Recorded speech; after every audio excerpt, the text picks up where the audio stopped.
जय जिनेन्द्र दोस्तों, मेरा नाम है सौम्या और विद्या गुरु संस्मरण में आपका स्वागत है। विद्या गुरु के रोचक संस्मरण सुनने के लिए चैनल को सब्सक्राइब करना ना भूलें और साथ में ही बेल आइकन पर क्लिक करें ताकि विद्या गुरु के संस्मरण आप तक नियमित पहुंचते रहे। तो दोस्तों, प्रस्तुत प्रसंग हमने श्रवण परंपरा संप्रवाहक पुस्तिका क्रमांक 3 से लिया है। तो आज का ये जो प्रसंग है यह उस समय का है जब आचार्य भगवंत का प्रवास सिद्ध क्षेत्र मुक्तागिर जी मध्य प्रदेश में चल रहा था। तो बात सन 1990 की है। एक दिन की बात है, आचार्य भगवंत ने उपवास कर लिया और आचार्य भगवंत वर्षा योग में प्रायः कर 2-3 दिन आहार के बाद उपवास करते रहते थे। अनेक बार बेला लगातार यानी 2 उपवास, तेला यानी लगातार 3 उपवास भी कर चुके थे। तो दूसरे दिन श्रावकों ने जल लाकर शुद्धि का निवेदन किया, पर गुरुदेव तो मौन रहे और ना ही शुद्धि को उठे। ऐसे ही तीसरे दिन भी श्रावकों ने पुनः निवेदन किया, हे भगवान, चर्या का समय हो गया है, आप शुद्धि कीजिए। परंतु आचार्य भगवान पूर्ववत मौन ही बने रहे। चौथे दिन, 5वें दिन, ऐसे करते करते 9वें दिन तक यही क्रम चलता रहा। आचार्य गुरुवर की क्रिया से व्यवस्थित समयोचित होते हुए भी अनियत होती है, अतः उसे अनुमान के तराजू पर तौलना श्रावकों का सहज स्वभाव सा बन गया है। और दोस्तों, हुआ भी यही। अब तो आचार्य गुरुवर 10 उपवास पूर्व करेंगे ऐसा अनुमान लगाकर 10वें दिन श्रावकों ने आचार्य भगवंत से शुद्धि का निवेदन ही नहीं किया। संघस्थ साधु जब शुद्धि करके आचार्य भगवान के पास नमोस्तु करने पहुंचे, तब गुरुदेव इस बात से पूर्णतः अनजान थे कि महाराजगण शुद्धि करके आए हैं। अतः उन्होंने सामान्य से ही पूछ लिया, शुद्धि का समय नहीं हुआ क्या?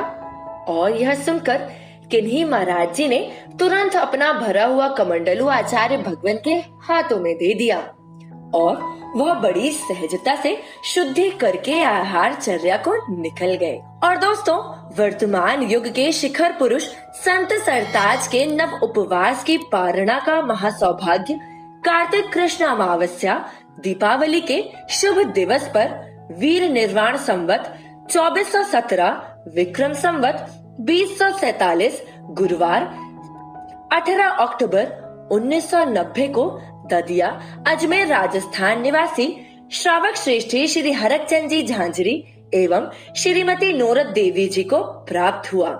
तो दोस्तों, राजा श्रेयांश की भांति भक्ति से भरे हुए इस परिवार को लगा कि इन परम तपस्वी के करपात्र में किन किन उत्तम व्यंजनों को रख दिया जाए, परंतु निर्वृत्ति के धारी आचार्य भगवान ने तो सिर्फ मूंग दाल, लौकी, आंवला और रोटी से ही पारणा की।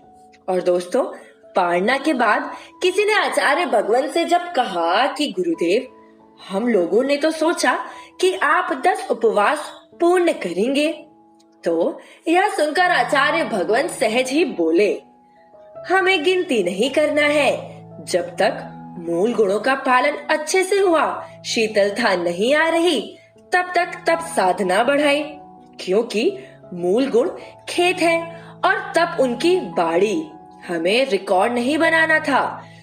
तो दोस्तों, आचार्य भगवंत देहाश्रित साधना की अपेक्षा आत्माश्रित साधना को अधिक महत्व देते हैं। उनका कहना है कि अभ्यंतर तप में ब्राह्म तप हेतु है।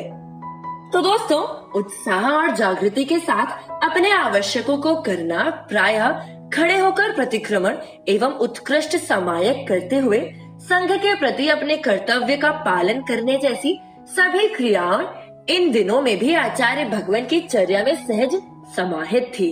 उपवास के दूसरे और तीसरे रोज संघस्थ महाराजों ने कहा कि गुरुदेव, रेगुलर पढ़ने वाले विद्यार्थी को भी कभी कभी छुट्टी मिलती है।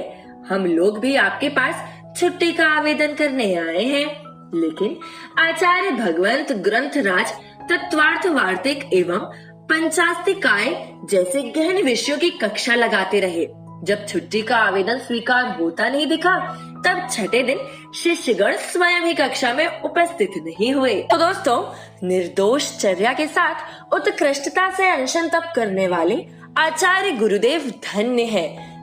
ऐसे वर्तमान युग के शिखर पुरुष संत शिरोमणि आचार्य गुरुवे श्री विद्यासागर जी महामुनि राज के पावन चरणों में त्रिवार नमोस्तु। दोस्तों फिर मिलेंगे किसी नए संस्मरण के साथ। तब तक गुरु भक्ति में लीन रहें और अपना ख्याल रखें। हमसे जुड़े रहे हमारे व्हाट्सएप, यूट्यूब और फेसबुक पेज में। सादर जय जिनेंद्र।